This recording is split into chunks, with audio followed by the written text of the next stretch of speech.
What inspired you to start thinking about Greenland? What was there some person, some mentor, maybe some book? I mean, how did that sort of get into your mind? There was quite a few Norwegian explorers on that was very exposed on TV when I was a child. Yeah. Cecilie Skog and Lars Monsen. Mm. And I was really inspired by them and watched all there was to see, and also started reading books. And then there was this guy called Alexander Gamme. Mm-hmm. He's also skied to the South Pole. But in this TV series, he brought 4 13-year-olds to the North Pole. Wow, that's quite extreme. Yeah, they skied, or they prepared and trained for it quite some time, and then they skied the last degree to the North Pole. And then I just got to see that it was possible to do in that age. And then a bit later on, there came a TV series with Cecilie Skog bringing a Norwegian comedian, Truls Svendsen, across Greenland. And then I thought if he could do it, I could maybe as well. That's great. And I think it's so important to be inspired in that particular way through TV series, through sort of people who have done similar things in the past, through books. So I also personally, I read a lot of biographies to get that sort of spark of inspiration. That's wonderful. Maybe we can sort of segue into goals and ambitions. And could you maybe talk to the significance for you about goal setting for yourself, having dreams and setting goals, tap into that ambition or this inner drive? Yeah, I think I've always been very dedicated to my goals and never been afraid to dream big. And I think it's really important to have a goal like that because it gives meaning to what you do. And during my time in high school and even before that, I think the goals were really important to me to have something that made meaning. Yeah. Made my life meaningful. Something bigger than yourself. Yeah. And made the training that I did meaningful. Yeah. I think that's an important point. Just working out for the sake of working out versus you have this big, hairy goal way in the future that you're sort of taking small steps every day towards that goal. Yes. Yeah, it makes every day and all the little efforts you make every day sort of meaningful. I can imagine that and I can relate to that. With some of your past expeditions in mind, both across Greenland and going to the South Pole, how do you think about goal setting? Do you sort of write it down in a diary, or do you have like a structure for it that you sort of break it down from one big goal to smaller goals? Or how do you think about it? I think it's very important with the smaller goals as well. That is more easy to reach, and that makes the journey fun. But I actually just found my diary from when I was 14, or right before I went to Greenland, and there I have drawn all the dreams that I had. So I've drawn the mountains of Patagonia, and I've drawn the pole with the ball on the South Pole. I've drawn Greenland and a lot of things that I've done now, which is really fun to look back at. But I think it's important to also dare to tell your goals out loud, because then you kind of commit to them a bit more than if you just keep them to yourself.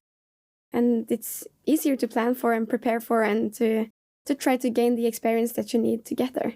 Yeah, and I can imagine also when you voice them out to someone, you get more accountable to actually doing it. And also another positive thing is that people will often show up to support in some way or another. And if they don't know your goals or where you want to go, then they basically can't help you because they don't know what they're going to help you with. So no, exactly. I feel often people sort of come out from the woodworks and, I know this person, or maybe you should read this book, or maybe have you thought about this? Like people will help a lot if they really know where you want to go, which direction. Yeah, I think that's a great part of it. For most people, when they hear goals, they think about sort of maybe the more obvious or bigger goals, but there's also non-physical goals. And maybe you could share a few examples from your trip to the South Pole of non-physical goals that you set for the trip. Yeah. Yes, absolutely. But I actually have a better example Yeah, sure. because the most important, it's kind of difficult to getting allowed to go to the South Pole. So most of my time between my Greenland trip and my South Pole trip, those 6 years, was about gaining the experience that I needed to be able to go there. And the most important expedition that I did in that time was a 3-week solo winter expedition from Alta in the northern Norway and ending up in Sweden in Abisko. And before that trip, I had been sick for a year with what we in Norwegian we call it kissing illness. Ah, yeah, mononucleosis. Yes. And I didn't know if I was fit enough to go there or if I had put down all the work that I needed. Yeah. But then I had to set up some non-physical goals that were just to enjoy being outdoors again, because I haven't been able to do that for quite some time. And also just speaking to the people that I meet and take some nice pictures, just things like that. And what I experienced during those 3 weeks that I was alone was that my confidence that this was something that I wanted to do and felt like I was able to and good enough for, just increased during those weeks. A turning point there and a key trip. Yes, and that's after that I finally dared to apply to go to the South Pole. Yeah, maybe you can speak to this application process because I think very few people are aware of what's required just to be able to actually execute an expedition like this. Yeah, it's actually a quite long process. There is a logistics company that kind of governs the expedition part of Antarctica. So if you want to go there either on a group trip or alone or climbing mountains, you have to apply to this exact company. They are in control of everyone, and they're also responsible for everyone that are going into Antarctica.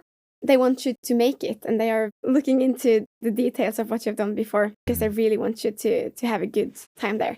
Therefore, you have to fill out forms with what you have used from before of equipment and which kind of expeditions you've been to before. And to go on a solo expedition, you also have to show that you've been on a solo experience before. Is there any requirement in terms of number of weeks or how harsh the climate was in your previous expeditions that you're using to qualify yourself? Yes, and also that you had to navigate, that you don't follow a set route or something. I've found it really funny because I have been skiing for all of my life, but most of the people that are going to Antarctica is non-Norwegians that are not that used to skiing maybe, so I had to put in the number of hours that I had been skiing. Oh, really? Yeah, in my life. Hours, yeah. Yeah, that's really difficult to find out for me. I went to a high school for skiers and did a lot of cross-country skiing as a child and youth.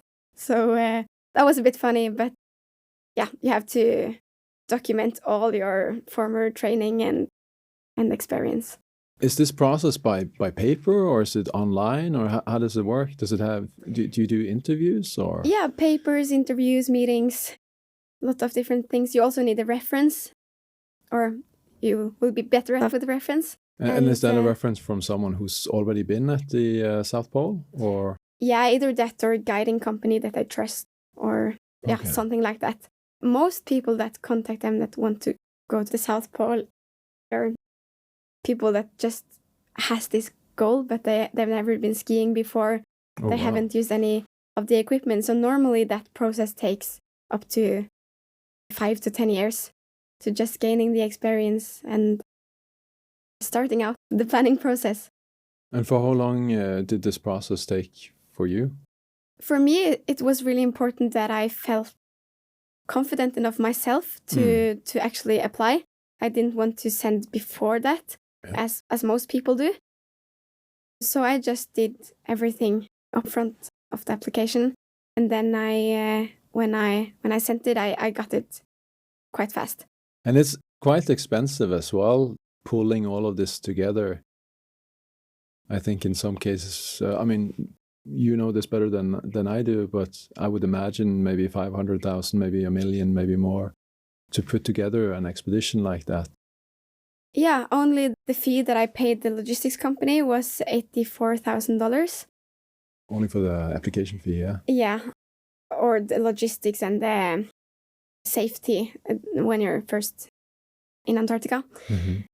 But yeah, it's quite expensive, but that's also because they have this responsibility for you. Yeah. And they have security teams and everything ready if something happens. And do you interact with them during the expedition as well? Through satellite phone maybe, or? Yes, every night at 7 I had to call in with my satellite phone and to give my position and how I was doing. And I just got the reports because they listened to my voice if there was something different today or... oh, really? Yeah, oh, okay. Or just the words that I were using. So they wrote some reports on how they thought that I was doing. Yeah. That was really interesting looking into and comparing to my diary. Yeah, talk to us about that. I always tried to be as stable as possible to the logistics company because I wanted to show that I were in control of everything. But Yeah. there was definitely some days that were harder than others, physically and also mentally. But I tried to give the impression that everything was stable because most of the time it was. And also I think it's important to be able to turn around in your head as well. Did it feel comforting, or did it feel like a hassle to sort of check in with them? Was it sort of nice to have like this little routine, like every night at 7 I'm gonna have this call, or how did that feel? From some former explorers, I heard it was quite a hassle because you have to be inside the tent by 7 or by the time you get to call in, and it takes time from your other routines, and maybe you can't start the stove because it's too loud when you're speaking in the phone. But I actually found it quite comforting because I really liked the feeling of being taken care of in a way, or that someone cared. And also I thought it was nice to have these routines, because then I would never go too far, even if it was great weather and everything was set up for a nice day. I always kept my routines, and I think that was an important part in me having control. I can definitely imagine sort of feeling, I would say, being tempted to push a day further. Maybe I can do an extra hour, maybe 2 extra hours or something like that. And yeah, having those routines keep you in check. Yeah. If you appreciated that, then click here for more content like this. Go on, click it. And don't forget to subscribe. Be well.